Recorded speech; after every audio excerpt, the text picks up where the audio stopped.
Lisabi too didn't really have much of substance. Yes, we unveiled who Lisabi was, but that was just it.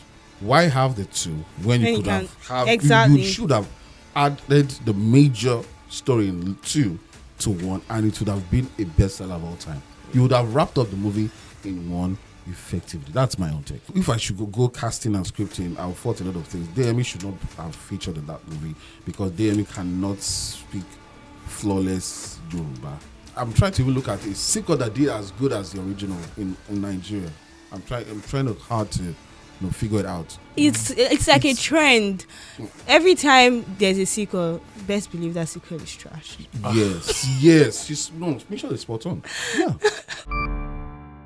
Happy New Year, movie lovers. Welcome to POV. Now, this is your one-stop spot for the most unbiased, no-holds-barred analysis of Nollywood's hottest movies and beyond.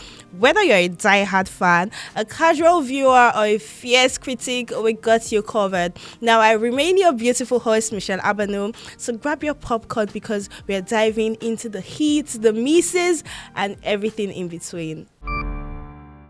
Welcome back. Now, I'm so pumped for today's episode because we're diving into the action-packed sequel everyone's been buzzing about, Lisabi 2. Lisabi 2, directed by Niyi Akinmolayan, is the highly anticipated continuation of the Yoruba warrior's tale.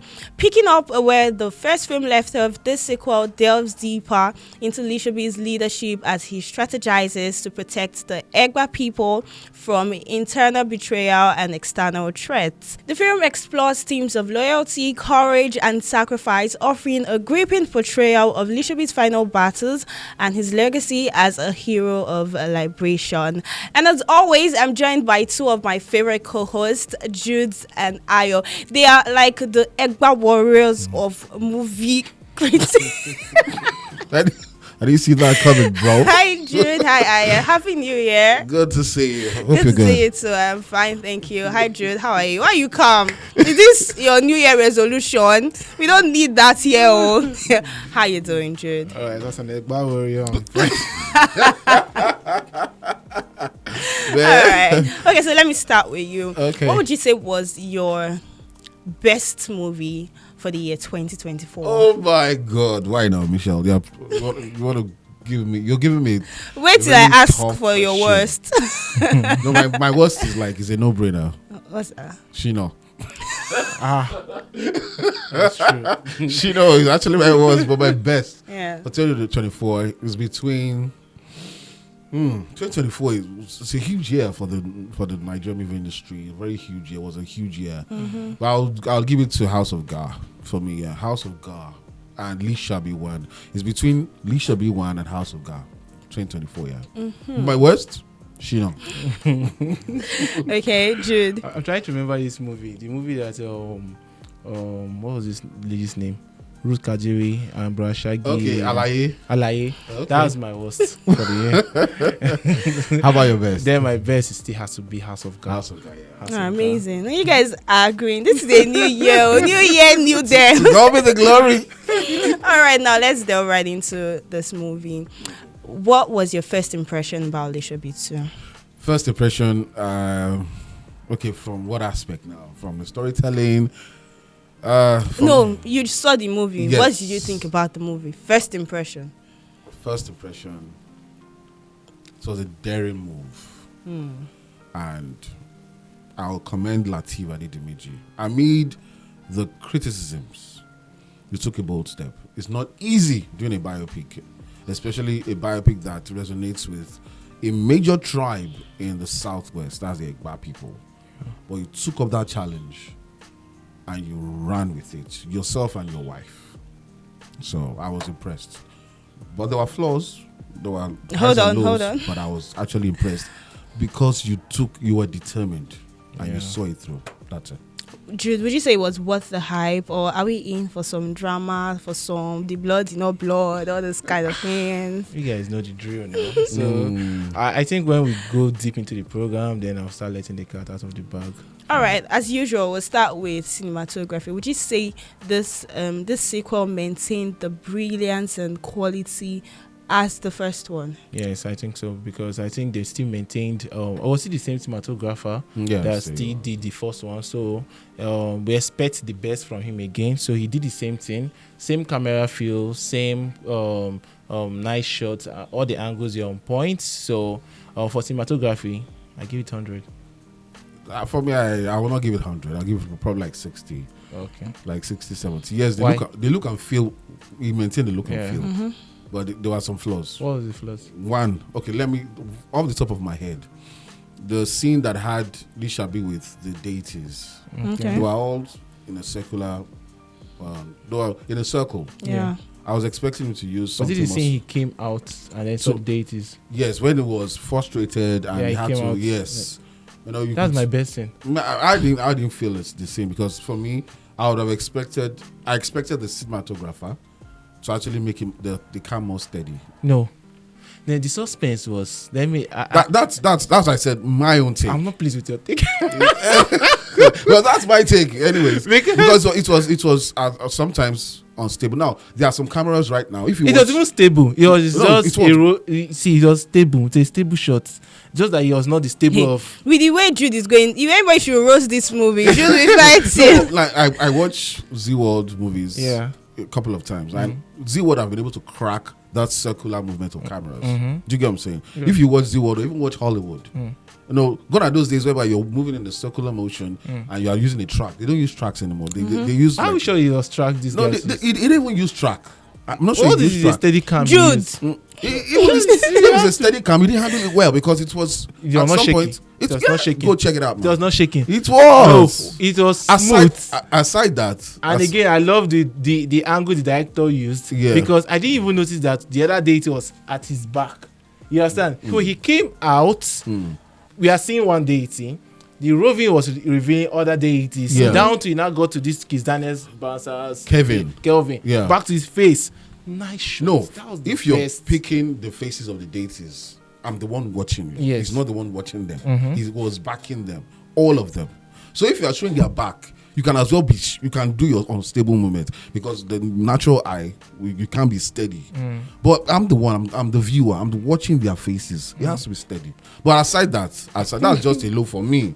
But aside that, the usage of aerial shots, we didn't see much of that in Lisabi 1. But we saw a lot in Lisabi 2. Even the war scenes as well. I love.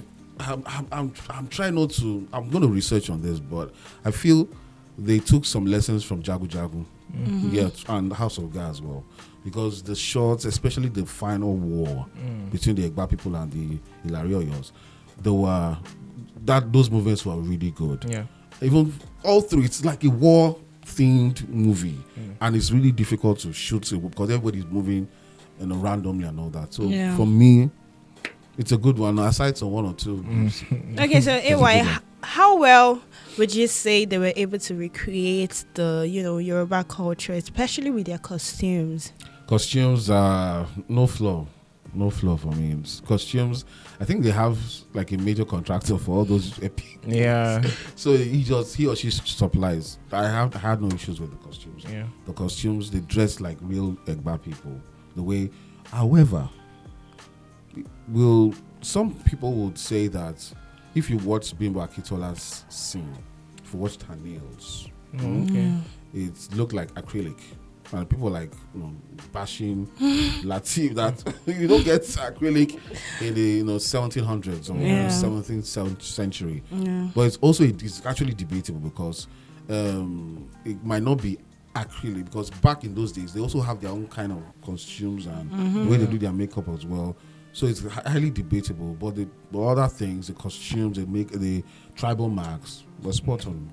Kudos to the costume. Yeah. Thank you, Ayo. Were there times you felt like the props, the set was out of place, something was going on with the props and sets? When it comes to props and sets, Lateef and his team, they know how to do it. Because I don't see Lateef, you see, what was this other man? Femi Adebayo. You understand? These guys, I think they have understood this business. You understand? Would you also say Folayan as well too?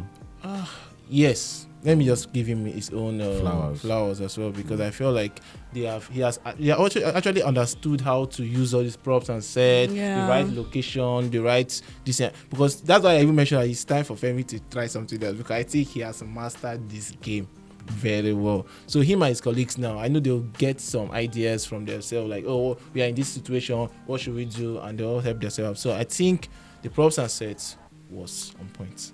All right, I feel like we're off to a very great start. Now, Aya, do you think Niyi was able to build well, successfully on the first Lisabi? Niyi Akinmolayan, yes, veteran director. He co-wrote the movie as well, himself and Lateef. The first one was a success. We all agreed. I remember we gave it a toast as well. Mm-hmm. Sequels are very hard to come up with. You know, aside, I'm trying to even look at a sequel, an original a sequel that did as good as the original in Nigeria. I'm trying hard to figure it out. It's like a trend. Every time there's a sequel, best believe that sequel is trash. Yes. Make sure it's spot on. Yeah, go check it out. Actually, we start talking about Lakpo, the original. And the sequel. The wedding party. The first and the second. King of Boys. Living in Bondage. No, Living in Bondage is not a sequel. It's an adaptation.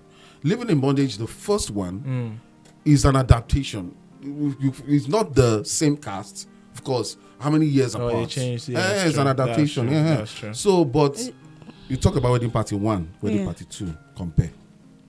I think there was one we reviewed the other time. Oloture. God bless you. Oloture. Yeah, Oloture. I'm trying to reason Merry Men. King of Boys as well. Merry Men 1, of course. Merry Men 1. You can't compare to Merry Men 2. Merry Men 3 is...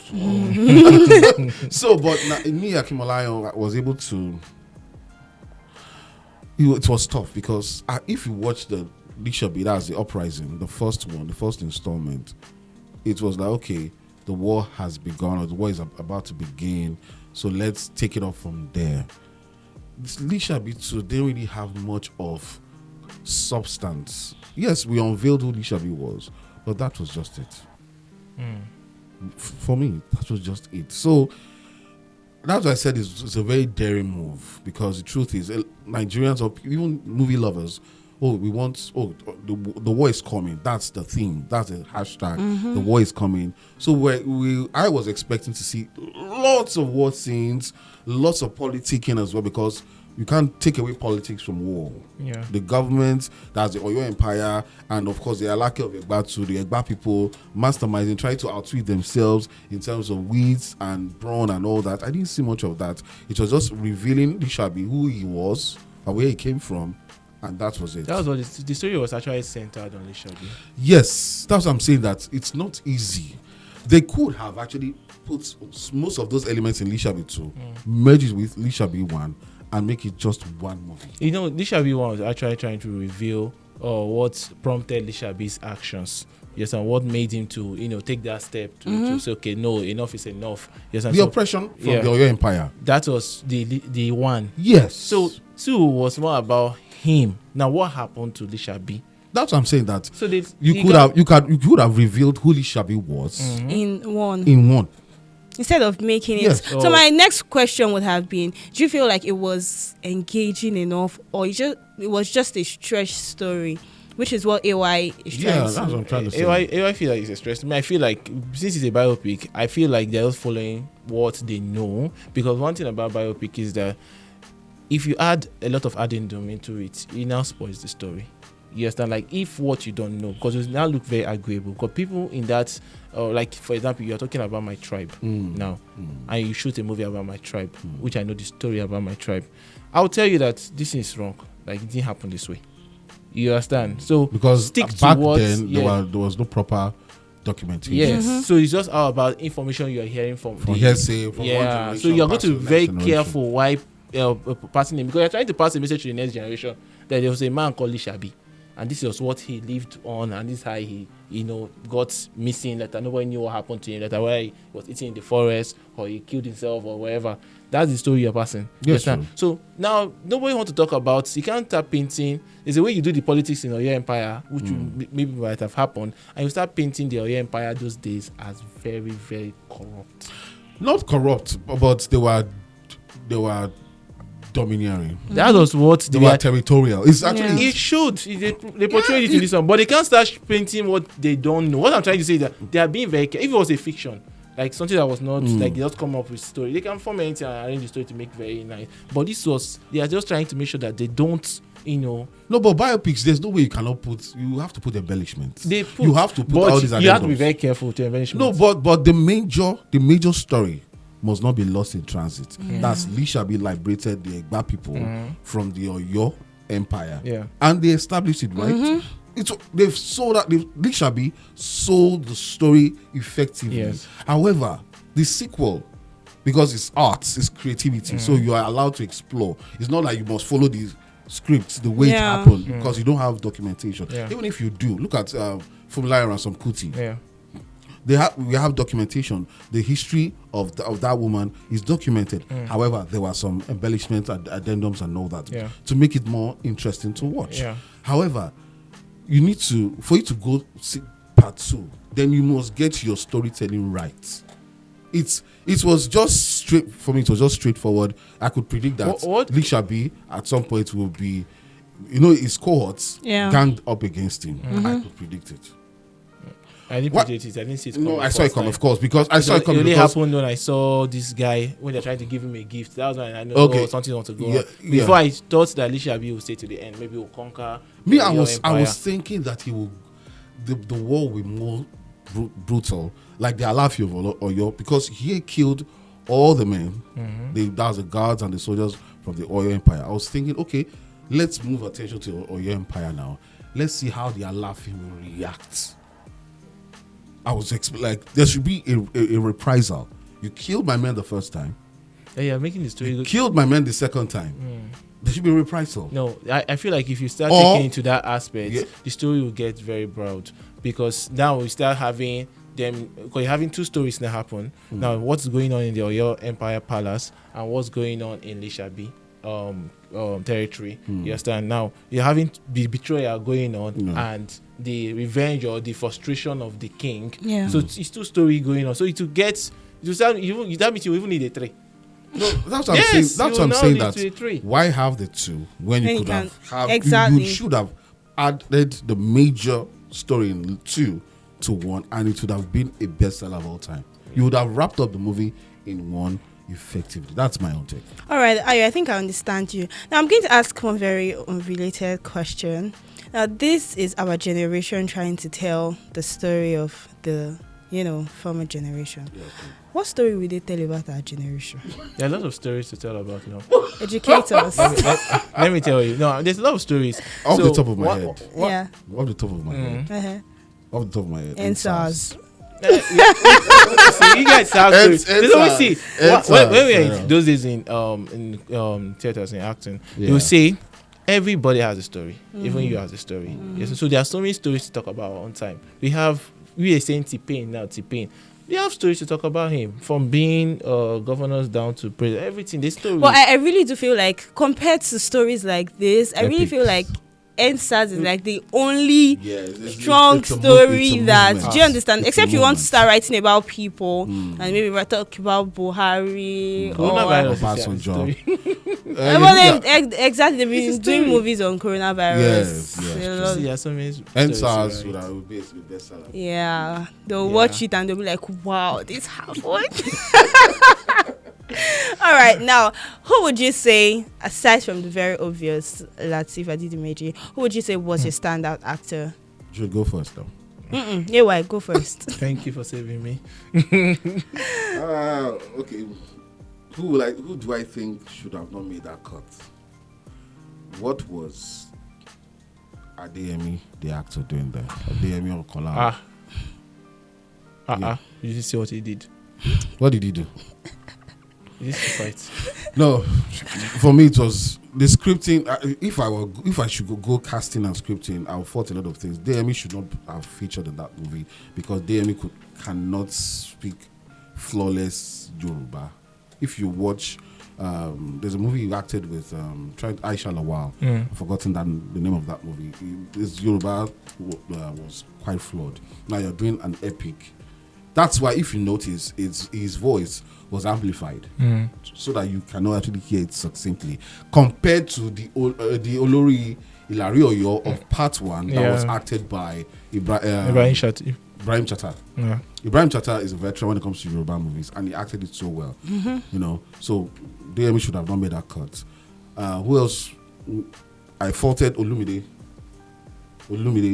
Oburu. What was he doing in that movie? Big question. However, I love Boma. Boma featured in 1 and 2. Even though he didn't say much. But I like the way Boma is being treated now, especially. It's been accepted right now in the movie industry. I hope he evolves. And it reminds me of Gentle Jack. Gentle Jack, this is how it started. For those who are OGs like me and Jude. Gentle Jack started with this brawn and all that. Then he started headlining movies. I hope he stays consistent. Standard actor, even though she did not do much, I will not go with the usual. I will not go with Lateef. He's the headliner. I will not go with who else again? Co-headlined. His wife, Mobimpe. I will not go with her. I will go with Bimbo Akintola, and I'll tell you why. Okay. I'll tell you why. Bimbo Akintola just acted in one scene. I've seen her act in epic movies. Most recently, she featured in The Beast of Two Worlds. That's Ajakaju. Yeah, Beast of Two Worlds. I didn't really like her performance in that movie, and I was like questioning the producer that why would you feature Bimbo Akintola in this movie? However, she made me enjoy her acting. She didn't say much. Also in Lisabi too, but her mannerism. She was with the baby. That's Lisabi, the baby Lisabi. Even though the baby Lisabi too, a lot of people are talking about how convincing that scene was. But I love the way she swam. I love the way she fought the soldiers, the people attacking her rather.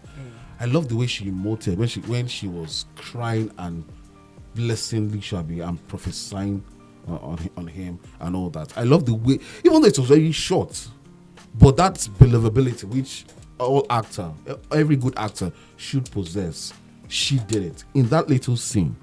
If I were to do a highlight, I'll just take out that scene and publish. If I were Lateef, she was able to convince me that she could, and the way she was speaking, it was like a mother praying for a child. Yeah. For me, that scene alone was it for me for that movie. That scene alone, I rewatched that scene over and over again. So for me, standard actor in Lisabi 2 goes to Bimbo Akintola. Okay, Jude. No, that Bimbo can never be my Say your own. Say your own. I have to just say my mind because what you were saying is I was just having lots of thoughts because someone they stabbed here. She didn't feel it. She didn't feel the pain. No, she felt it. It was later when she was about to die. They stabbed her innocently and she was still holding up. No. Guys, you watch the movie, you see what I'm saying. Remember, people in those days, they have what we call charm. I'm trying to remember the Yoruba name. Okay. They are fortified. She's not just an ordinary woman. Okay. Do you get what I'm saying? So for you to name your child Lisabi actually means Entasha, Katobi. We chose this person before we even birthed this person. So she was not ordinary. Okay. So if you look at her like she was just an ordinary woman, you're missing it. Okay. So she was not ordinary. Yeah, she was not ordinary. And for her to conjure the deities, because it was the deities. He really liked this woman. Yeah. No, because when I was a bit critical about her involvement in that movie, I was like, why are you bringing her on this movie? But she proved me wrong. Okay. All right, so guys, I'm not going to stress you guys by giving you much details. My standard actor is the wife of Lateef. Right? Yes, that woman is a wife. That's what women, please, try to take her as your role model. stand with your husband even in time of betrayal. Stand till death. Thank you very much.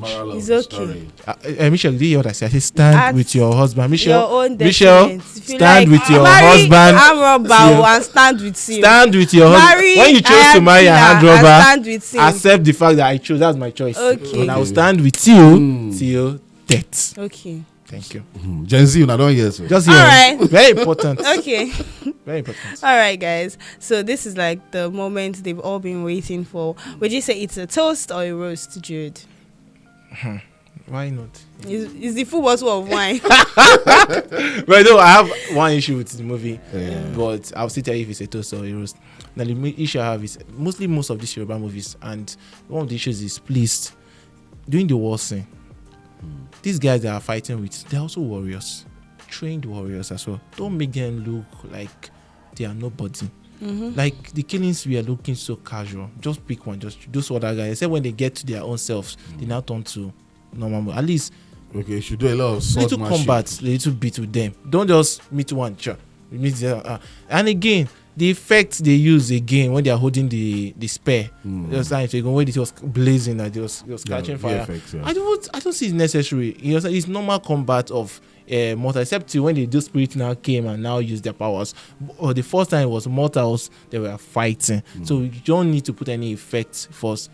Just let it fight like normal mortal fighting. Gotta be natural, right? Natural feel. You understand? Then make them fight well. Have cuts, even if you're strong. You still have cuts. You understand? Feel some pain, but you might not die.